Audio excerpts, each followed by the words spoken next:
نحمده ونصلي على رسوله الكريم اما بعد قال النبي صلى الله عليه وسلم من قام ليلة القدر ایمانا واحتسابا غفر له ما تقدم من ذنبه او كما قال علیہ الصلوۃ والسلام۔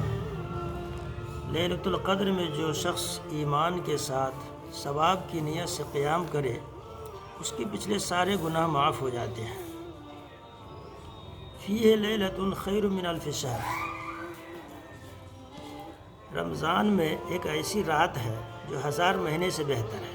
کتنی بہتر ہے اس کو نہیں بیان کیا گیا ہے، بس اتنا کہا گیا کہ 1000 مہینوں سے زیادہ بہتر ہے۔ حضرت جبریل علیہ السلام فرشتوں کے جلوس لے کر آتے ہیں اور اس آدمی سے جو قیام، قعود اور یا کسی حال میں اللہ کے ذکر مشغول ہوتے ہیں ان سے ملاقات کرتے ہیں۔ ان کی ملاقات کے احساس بعضوں کو ہو جاتا ہے، دل میں رقت، انابت اللہ کی کیفیت پیدا ہو جاتی ہے، آدمی کے دل میں اللہ کی طرف توجہ اور اللہ کی محبت کا احساس ہونے لگتا ہے۔ یہ ان کی مصافحہ اور ملاقات کا اثر ہوتا ہے۔ بعض دفعہ مادی چیزوں میں اس کا اثر ظاہر ہوتا ہے، مثلا حدیث میں آتا ہے کہ اس رات کھارا پانی میٹھا ہو جاتا ہے۔ اس سلسلے میں ہمارے شیخ مرشد حضرت الاستاذ مولانا اعجاز احمد اعظمی نور اللہ مرقدو کا ایک واقعہ ہے۔ مدرسہ دینیہ غازی پور میں حضرت اس وقت پڑھاتے تھے، رمضان کی رات تھی، اپنے ایک دوست حضرت مولانا عبدالرب اعظمی کے ساتھ مسجد کے صحن میں بیٹھے ہوئے تھے۔ حضرت نے فرمایا کہ مجھے آج محسوس ہو رہا ہے کہ شب قدر ہے۔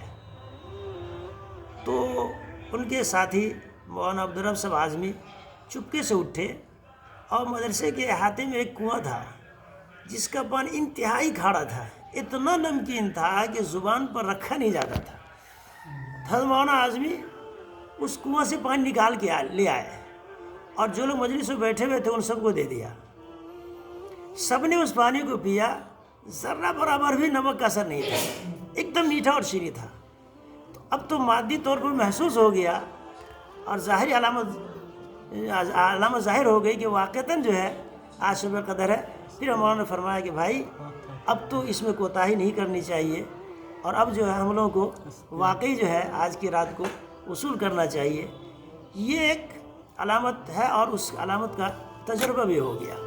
اسی طرح سے درخت اس دن اس رات میں سجدہ ریز ہوتے ہیں، جو اللہ والے ہوتے ہیں ان کو ان کی سجدوں کا احساس و ادراک ہوتا ہے۔ ہم لوگ تو اندھے ہیں، ہم لوگ کو کچھ پتہ نہیں چلتا ہے، لیکن اہل اللہ اس چیزوں کو محسوس کر لیتے ہیں۔